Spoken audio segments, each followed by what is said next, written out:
Explanation तो हो गया, अब एग्जाम्पल से स्टार्ट करते हैं। एग्जाम्पल नंबर 1 जो दिया है कि prove that root two is an rational number. इस एक्सरसाइज में सब क्वेश्चन सेम ही है, मतलब सब क्वेश्चन में एक ही चीज निकालना है कि प्रूव करना है कि जो भी दिया हुआ होगा वो रैशनल नंबर है कि नहीं। तो यहाँ पे ये जो थ्योरम सब है, थ्योरम 1 और थ्योरम 2, ये दोनों काम में आएगा। ये दोनों को यूज करके इसको प्रूव करना है। तो शुरू करते हैं। जैसा कि बुक में दिया है, let root two be a rational number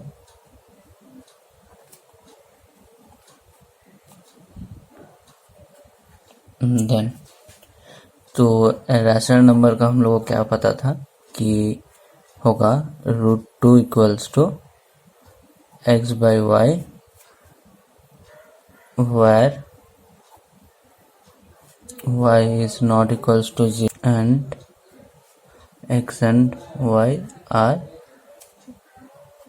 integers। ये हो गया पहला, ये हो गया दूसरा, और तीसरा ये है कि only one common factor except one. तो जैसे यहाँ पे मैंने बताया था कि जो यहाँ पे रैशनल नंबर का एक्सप्लेनेशन था कि x by y, y is not equals to 0, एक कॉमन फैक्टर एक्सेप्ट 1। तो सेम यहाँ पे वही वाला कंडीशन अप्लाई, मतलब उसी हिसाब से लिखना है। तो अभी ये हो गया हम लोग का एक इक्वेशन, तो इसको अभी हम लोग सॉल्व करेंगे। तो सॉल्व करेंगे, root two x by y है, तो ये हो जाएगा 2, देखो यहाँ नहीं, नेक्स्ट लाइन में दिखाते हैं, 2 equals to x square by y square. अब यहाँ पे ये जो रूट 2 है, ये क्या होता है, मतलब इससे पहले क्लास में पढ़े हो कि रूट 2 होता है टू दी पावर हाफ। मतलब अगर ये रूट 3 रूट 2 होता तो ये 2 टू दी पावर 1/3 होता। मतलब ये जो रूट है ये पावर होता है हाफ, ठीक है। ये तो पहले पढ़े हम लोग, तो उस हिसाब से तो इसका जो पावर था 1/2 था, उसको हम लोग इधर लेके आए तो वो स्क्वायर हो गया दोनों में। उसके बाद क्या करना है, उसके बाद यहाँ से क्रॉस मल्टीप्लिकेशन करेंगे, 2y square equals to x square. ये हो गया इक्वेशन नंबर 1। तो इस इक्वेशन से हम लोग क्या पता चला, इस इक्वेशन से पता चला कि 2 divides 2y square, so 2 divide x square, but 2 is prime. ये तो हम लोग को पता है 2 प्राइम नंबर है। और ये जो पोर्शन है, ये है हम लोग का थ्योरम नंबर 1। देखो यहाँ पे theorem number, if p divides A B then p divides a, मतलब 2 divides A B, p divides a, ठीक है। तो डेट इम्प्लाइज, इससे क्या पता चलेगा, इससे होगा 2 डिवाइड्स x। ये हम लोग को थ्योरम 1 से पता चला। थ्योरम 1 जैसे यहाँ पे दिया हुआ है, मतलब एक कंडीशन थ्योरम 1। तो ये नेक्स्ट पेज है। तो पहला वाला जो था उसको यहाँ पे और एक बार नोट डाउन कर देते हैं कंटिन्यूएशन के लिए। As 2 divides 2y square, so 2 divides x square, but 2 is prime. तो इससे क्या प्रूव हुआ, इससे हम लोग को थ्योरम 1 से पता चला था कि 2 डिवाइड्स p फ्रॉम थ्योरम 1। ये तो लास्ट पेज में हम लोग ने किया इसको। तो इसके बाद let x equals to 2m, let किया हम लोग, where m is an integer. तो इससे पहले जो हम लोग ने इक्वेशन नंबर 1 जिसको नेम किया था वो था कि मतलब पिछले वाला पेज से इक्वेशन नंबर हम लोग जो पुट किए थे वो था कि x square equals to 2y square, ये था इक्वेशन नंबर 1। तो उसको यहाँ पे ये जो x का वैल्यू है हम लोग x का वैल्यू इक्वेशन नंबर 1 में पुट करेंगे। तो यहाँ पे कंडीशंस लिखना पड़ेगा, पुटिंग द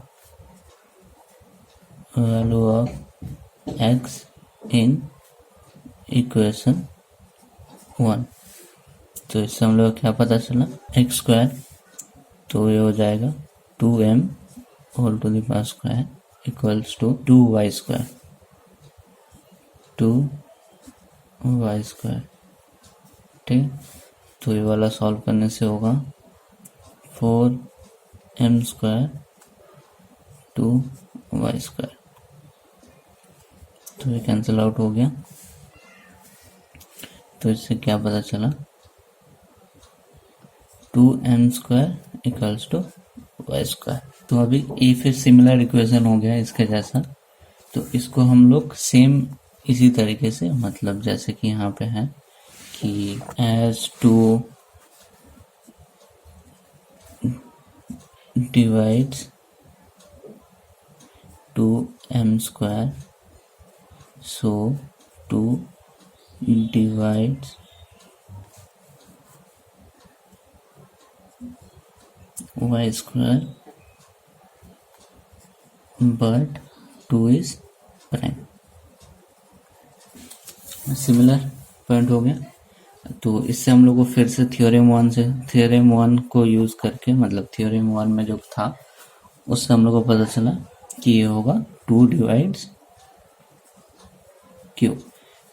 ये जो हम लोग लिखे यहाँ पे, मतलब अचानक से 2 डिवाइड्स, तो हम लोग को इसको यहाँ पे साइड में लिखना है कि बाय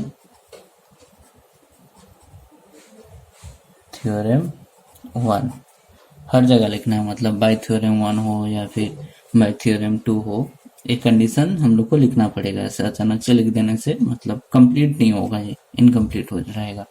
तो अब ये जो दोनों पता चला, मतलब 2 डिवाइड्स p और 2 डिवाइड्स q, इससे हम लोग क्या पता चला कि p and q have a common factor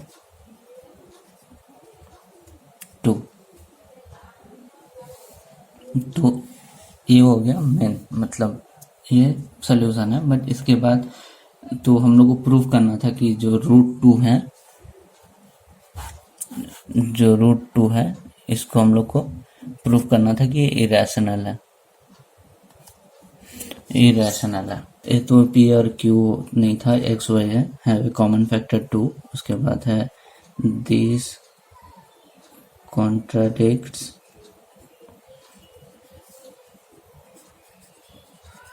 that, फिर से x and y have no common factor except 1।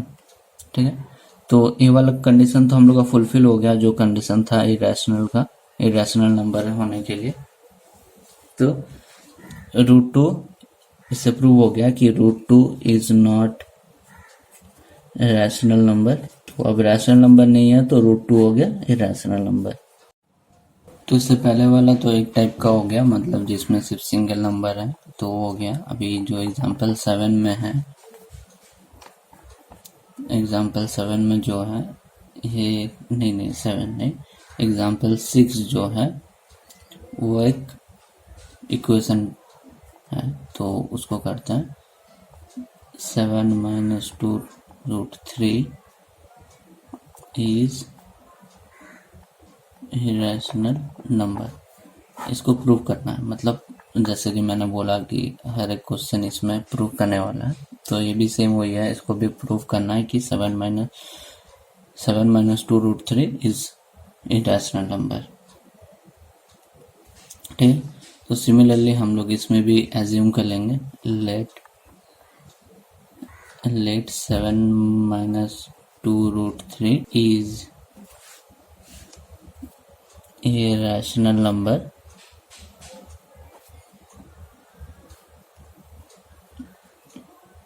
से जैसे बुक में दिया हुआ R।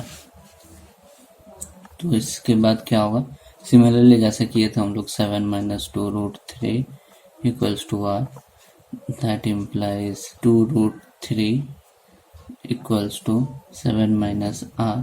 तो ये हो गया 7 - 2√3 equals to R, 2√3 equals to 7R। तो इसको अगर ब्रेक करके दिखाने बोलोगे तो ये ऐसे हो जाएगा, मतलब यही दिखा रहे हैं, ये ऐसे हो जाएगा, मतलब ये कैसे हुआ, 7 - 2√3 है इक्वल्स टू R, तो ये नेक्स्ट लाइन में हो जाता है 2√3 इक्वल्स टू R - 7। फिर हम लोग इसको इस साइड मूव कर देंगे, तो ये मूव मतलब इंटरचेंज कर देंगे, या फिर ये जो साइन है इसको इस साइड लेके आ जाएंगे, तो उससे क्या होगा 2√3, मतलब साइन को इस साइड लेके आ जाते हैं, 2√3 equals to minus multiply R - 7। तो इससे हुआ कि 2√3 equals to -R minus plus और 7।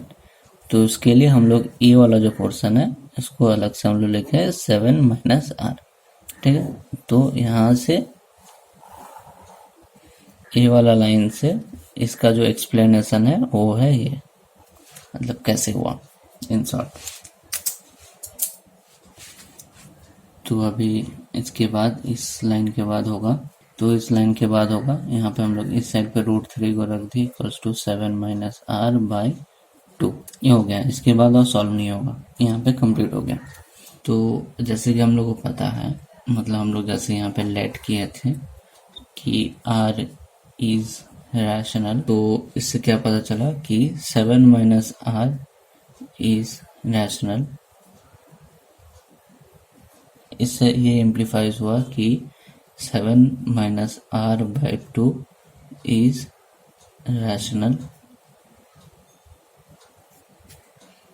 दैट इम्प्लाइज कि √3 is rational. So this contradicts the fact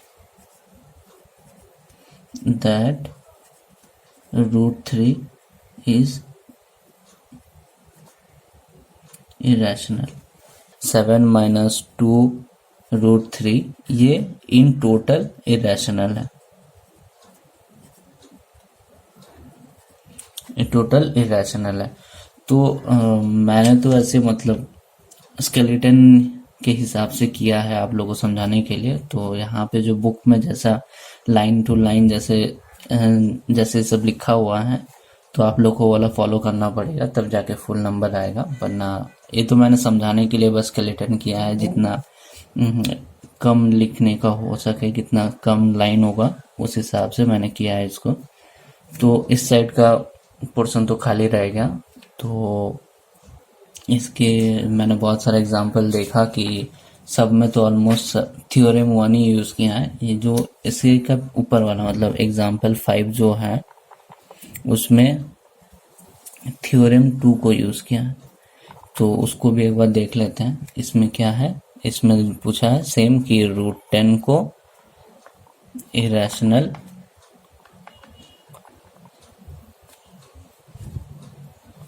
number proof करना है। तो सेम यहाँ पे भी इसी को ऐसे लेना है। Suppose that 10 √10 is let root 10 is rational. तो इससे क्या होगा, इससे तो हम लोग को जैसे पता है रैशनल में root 10 equals to P by Q, where 1 P नहीं sorry Q is condition 2, q and p are integers और नंबर 3 ये है कि यहाँ पे क्या दिया था, नंबर 3 है कि नो कॉमन फैक्टर एक्सेप्ट 1। ठीक है, ये हो गया। तो इसके बाद इसको सॉल्व करते हैं सिमिलरली जैसे हम लोग हर एक चीज़ सॉल्व किए हैं कि ये तो इस साइड का हो गया, एक कंडीशंस था जो ये वाला का है, तो ये वाला यहाँ पे हो गया, जगह का शॉर्टेज की वजह से ऐसे करना पड़ता है। फिर ये तो हो गया, तो root 10 equals to P by Q, तो ये वाला यहाँ पे फिर सॉल्व हो जाएगा। यहाँ पे 10 equals to P square by Q square, जैसे कि मैंने लास्ट एग्जांपल में मतलब एग्जांपल नंबर 1 में बताया था कि स्क्वायर कैसे हुआ। फिर इसके बाद ये हो जाएगा 10 Q square equals to P square. तो ये हो गया इक्वेशन नंबर 1। तो अभी क्या करना है, इक्वेशन नंबर 1 कंप्लीट हो गया, तो अभी फिर यहाँ पे वो वाला कंडीशन आ जाएगा कि as 2 divides 10 Q square 2 divides P square and p is prime number. ये तो हम लोग को पता है ऑलरेडी p प्राइम नंबर है, ये वाला कंडीशन है। ये जो डिवाइड है मतलब डिवाइड सिंबल है, इसको हम लोग डिवाइड लिखेंगे, ये डिवाइड्स होगा। तो मैंने जगह शॉर्टेज की वजह से सेम ऐसे कर दिया, तो ये हो गया। ये तो कंडीशन था। तो इसके बाद ये तो थ्योरम 1 को सपोर्ट कर रहा है, तो थ्योरम 1 के हिसाब से फिर इसके बाद आ जाएगा कि 2 डिवाइड्स क्यू। ये हो गया, जैसे कि मैंने बोला हर एक में लिखना है थ्योरम 1 यूज करके, ये हो गया ये वाला। तो इसके बाद है फिर से लेट करना है हम लोग को, फिर से नेक्स्ट पार्ट के लिए let p equals to 2k where k is integer। उसके बाद यहाँ पे करना है substituting the value of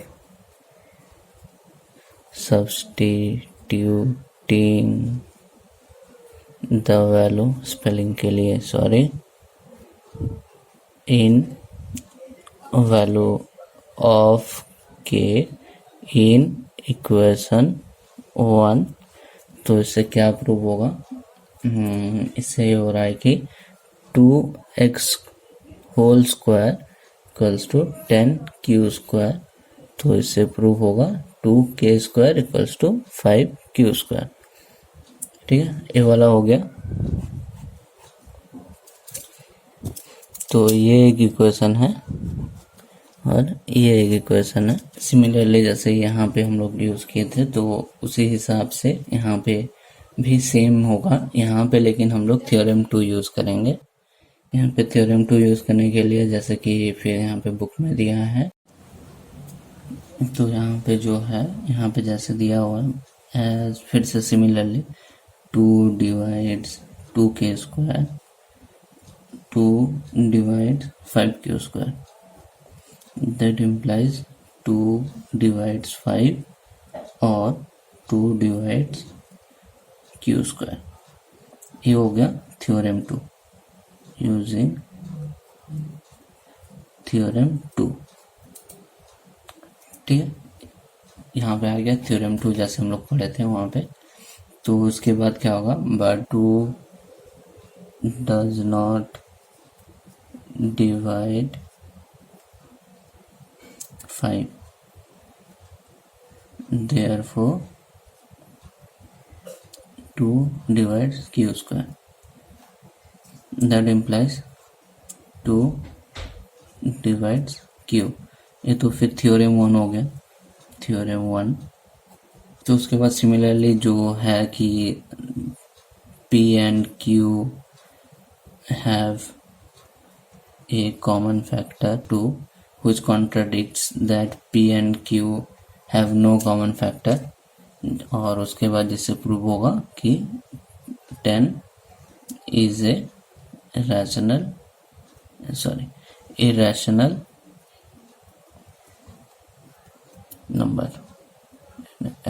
number.